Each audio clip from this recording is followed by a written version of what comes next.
اب آج کا میرا موضوع ہے شہادت علی رضی اللہ تعالیٰ عنہ۔ اصل میں حضرت علی رضی اللہ تعالیٰ عنہ کی شہادت بھی اسی الفتنۃ الکبریٰ کا تسلسل ہے۔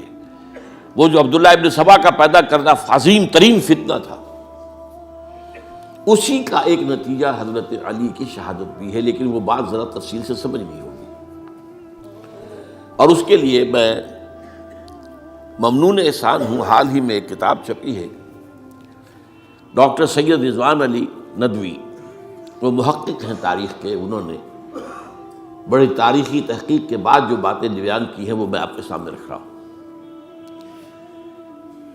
عرب میں جنوب مغرب کی کونے میں، جہاں یہ یمن بھی آباد ہے، اس کے اوپر نجران ہے، اسی علاقے میں یمامہ کا علاقہ کہلاتا ہے۔ یہاں ایک قبیلہ آباد تھا، بنو تمیم۔ یہ جو لوگ تھے بڑے کرخت مزاج، جنگجو، اکھڑ، ضدی، اور جس بات کو ایک دفعہ مان لے اس پر اڑ جانے والے اور مر مٹنے والے۔ یہیں سے فتنہ پہلا اٹھا تھا، سب سے بڑا جو نئے جھوٹے نبی کھڑے ہوئے تھے ان میں سب سے بڑا تو مسیلمہ کذاب تھا، یہی تو علاقہ تھا، اور اس کے خلاف اس فتنے کی سرکوبی میں کتنے صحابہ، 1200 صحابہ ایک جنگ کے اندر شہید ہوئے، جن میں 500 جو ہیں وہ حفاظ تھے رضی اللہ تعالیٰ عنہ اجمعین۔ تو یہ لوگ جو یہ تھے بڑے زوردار تھے۔ اس قبیلے کے بارے میں حضرت عمر رضی اللہ تعالیٰ عنہ نے ایک بڑی عجیب حکمت عملی اختیار کی۔ ان کو وہاں سے اکھاڑ کر اور ایران کی سرحدوں پر آباد کر دیا، اب جہاں پر جہاد ہو رہا تھا، تاکہ ان کے اندر جو یہ جنگجوئی ہے یہ اب اس مقصد کے لیے استعمال ہو، اب وہ دارالاسلام کی توسیع کے مقصد کے لیے استعمال ہو، اور وہ ہوئی۔ حضرت عمر نے 2 چھاونیاں بنائی تھی رضی اللہ تعالیٰ عنہ، کوفہ اور بصرہ، کیونکہ ظاہر بات ہے کہ اب جو اسلام کا دائرہ پھیل رہا تھا اور اسلامی حکومت پھیل رہی تھی، اور زیادہ تر جو ہے مشرق کی طرف پھیل رہی تھی، ایران اور خراسان وغیرہ کی طرف، تو اب مدینے سے اس کا کنٹرول اتنا آسان نہیں تھا، فاصلہ تھا، تو چھاونیاں بنائیں تاکہ یہ اس سرحد کے اوپر یہ موجودہ مرکز رہے، یہاں فوجیں موجود رہیں، کہیں کوئی بغاوت ہو تو اس کو کچلنے کے لیے وہ قوت فوری طور پر دستیاب ہو سکے۔ یہ لوگ ہیں کہ جو عبداللہ ابن سبا کی فتنے سے سب سے زیادہ متاثر ہوئے۔ ان کی مزاج میں وہ کجی تو تھی نا، حضرت عمر بھی ان کا جو ایک مضبوط کنٹرول تھا انہیں دبائے رکھا ہے، اور ان کا رخ جو ہے ایک دوسری طرف موڑ کر اس سے اسلام کو فائدہ پہنچایا۔ لیکن اس کے بعد جب فتنہ جو آیا یہ عبداللہ ابن سبا، تو سب سے بڑھ کر یہی لوگ اس کے ماننے والے، اور انہی میں سے وہ لوگ تھے جنہوں نے جانیں بھی دے دی ہیں، جنہیں حضرت علی نے زندہ جلایا ہے، اس لیے کہ وہ کہتے تھے کہ علی خدا ہے۔ اے علی تم خدا ہو، تم ہمیں آگ میں جلا رہے ہو، یہ تو تم ہمارا امتحان لے رہے ہو۔ وَلَنَبْلُوَنَّكُمْ بِشَيْءٍ مِّنَ الْخَوْفِ وَالْجُوعِ وَنَقْصٍ مِّنَ الْأَمْوَالِ وَالْأَنفُسِ وَالثَّمَرَاتِ۔ اب وہ اس آیت کو اپنے اوپر منطبق کر رہے ہیں۔ تو یہ جو کرخت لوگ تھے، انہوں نے در حقیقت جو ہے عبداللہ ابن سبا کے کردار میں سب سے بڑا رول پلے کیا، اور انہی کے ہاتھوں حضرت عثمان شہید ہوئے رضی اللہ تعالیٰ۔ اور اس کے بعد انہوں نے حضرت علی رضی اللہ تعالیٰ عنہ کو اپنے گھیرے میں لے لیا، کیونکہ انہی کی کثیر تعداد موجود تھی مدینے میں جب حضرت عثمان شہید ہوئے۔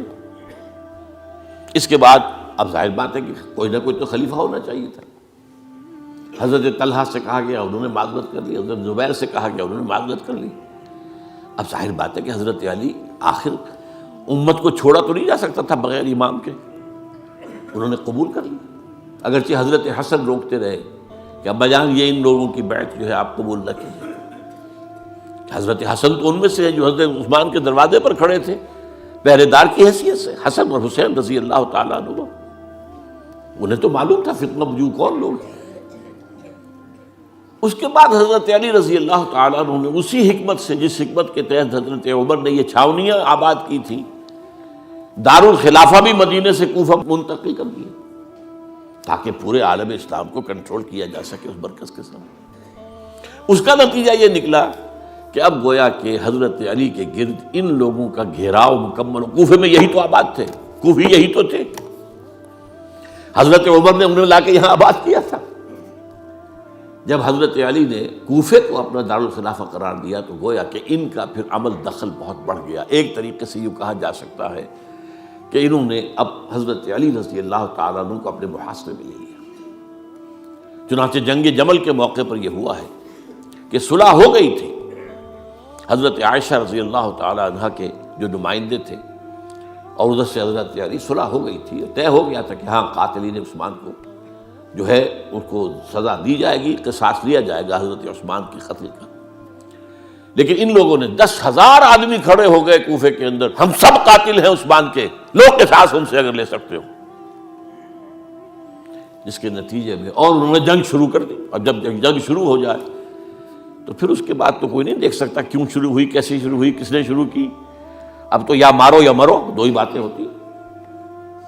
10,000 مسلمان ایک رات میں شہید ہوئے جنگ جمل میں۔ اب اس کے بعد حضرت علی رضی اللہ تعالیٰ عنہ کی خلافت جو ہے حضرت امیر معاویہ نے ماننے سے انکار کر دیا۔ جب تک قاتلین عثمان کو سزا نہیں دیتے ہم بیعت نہیں کریں گے۔ یہ نہیں کہ دعویٰ کیا ہو کہ میں خلافت کا حقدار ہوں، یہ نہیں، لیکن یہ کہ آپ کو ان کو سزا دینی چاہیے۔ اب یہ تھا وہ مخمصہ جس میں حضرت علی رضی اللہ تعالیٰ عنہ وہ فرماتے تھے تم میرا ساتھ دو تو میں ان قاتلین عثمان سے سزا جو ہے ان کو سزا دے سکتا۔ ادھر انہیں پتا تھا کہ میں سرنڈر کرتا ہوں تو مجھے علی تک تو پہنچنے کوئی نہیں دے گا، راستے میں ختم کر دیں گے رضی اللہ تعالیٰ عنہ۔ تو یہ پیچ تھا ایک جو ایسا پڑا ہے۔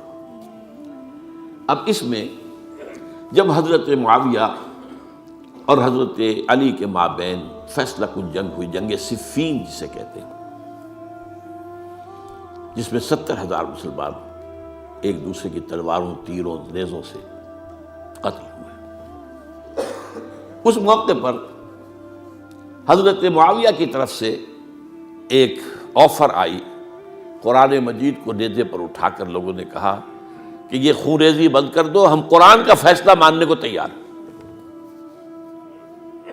حضرت علی دیکھ رہے تھے کہ یہ اصل میں میری فتح کو شکست سے بدلنے کا پروگرام ہے، تقریباً فتح میری ہو چکی ہے، لیکن یہ جو طبقہ تھا یہ انہوں نے کہا نہیں بڑی ٹھیک بات کہہ رہے ہیں وہ، مانیے ان کی بات، جنگ بند کی۔ انہوں نے ہی یہی لوگ تھے جنہوں نے مجبور کیا حضرت علی کو کہ وہ تحکیم پر رضامند ہو جائے۔ اس کے بعد تحکیم میں جو معاملہ ہوا، حضرت علی حضرت عبداللہ ابن عباس کو اپنی طرف سے حکم بنانا چاہتے تھے، یہ اڑ گئے نہیں، یہ اڑ جانے والے لوگ، اور یہی اصل قوت تھے، وہاں ساری طاقت کوئی نہیں کی تھی۔ تو انہوں نے ابو موسیٰ اشعری کو اپنی طرف سے مقررہ، وہ بہت نرم خو آدمی تھے، انہیں بناؤ۔ بہرحال جو بھی بات طے ہوئی، اب تاریخ کی روایتوں میں اختلاف ہو سکتا ہے، کہا یہ جاتا ہے کہ طے تو یہ ہوا تھا حکمین کے مابین، ادھر سے ابو موسیٰ اشعری، ادھر سے عمرو بن العاص رضی اللہ تعالی عنہما، کہ آپ اپنے جو کلائنٹ ہیں حضرت علی آپ انہیں معزول کر دیجئے، میں معاویہ کو معزول کر دیتا ہوں، پھر جو ہے مسلمان فیصلہ کر لیں کسی اور کی عبادت۔ انہوں نے کھڑے ہو کے کہہ دیا میں علی کو معزول کرتا ہوں، اور عمرو بن العاص نے کہا کہ میں معاویہ کو قائم کرتا ہوں۔ اب یہ ہے روایت، واللہ عالم اس میں کتنا سچ ہے کتنا جھوٹ ہے، میں کوئی مورخ نہیں ہوں، میں کوئی تاریخ کا محقق نہیں ہوں۔ اس کے بعد جو ہے اب یہ لوگ انہوں نے کہا کہ مانیے تحکیم کو، اور جب انہوں نے حضرت علی نے اس تحکیم کے فیصلے کو ماننے سے انکار کیا تو باغی ہو گئے، حضرت علی کو کافر قرار دیا،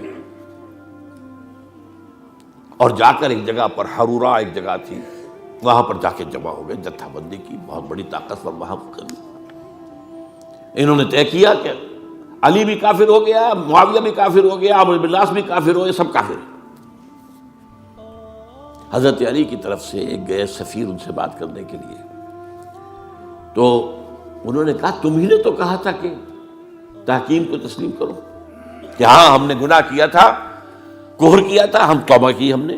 اگر علی بھی مان لے کہ میں نے مان کر کفر کیا تھا، اب میں توبہ کرتا ہوں، تو ہم ان کی بات مان لیں گے۔ اب حضرت علی اس طرح کا جھوٹ کیسے بولتے ہیں؟ انہوں نے تو کوئی کفر نہیں کیا تھا۔ بہرحال انہوں نے پھر بھی نرمی برتی کہ دیکھو اگر تم کوئی خونریزی نہیں کرو گے، فساد نہیں مچاؤ گے، تو میں تمہیں کچھ نہیں کہوں گا۔ لیکن وہ اپنی ان شرارتوں سے بعد نہیں آئے۔ تو پھر تیسری جو بڑی جنگ ہوئی ہے ان جنگوں میں، جنگ نہروان کہلاتی ہے، حضرت علی کی جنگ خوارج کے ساتھ، جس میں 4000 خارجی جو ہیں وہ ختم ہوئے۔ اور یہ بات اب آپ نوٹ کر لیجئے کہ یہ لوگ جیسا کہ اکھڑ بھی تھے لیکن اپنی بات پر ڈٹ جانے والے تھے، لیکن ساتھ ہی دیندار بھی تھے، نمازی اور روزہ دار بھی تھے۔ یہ اس طرح کے لوگ نہیں تھے کہ جو فاسق اور فاجر ہو، بس یہ مزاج کا ایک ہے، جو بات دل میں بیٹھ گئی اڑ گئے۔ تو یہ اصل میں انہوں نے پھر فیصلہ کیا کہ اور تو ہمارے بس میں اب کچھ نہیں ہے، ان تینوں کو قتل کر دیا جائے، علی کو بھی اور معاویہ کو بھی اور عمرو بن العاص کو بھی۔ تو ایک جگہ ان کی سازش ہوئی، 3 آدمی معین ہو گئے، ایک ہی وقت کا طے فیصلہ ہو گیا، فلاں تاریخ کو فجر کے وقت تم جاؤ، وہ تم کوفے کی جامع مسجد میں، جب علی نماز جماعت کرا رہے ہو خنجر مارو انہیں۔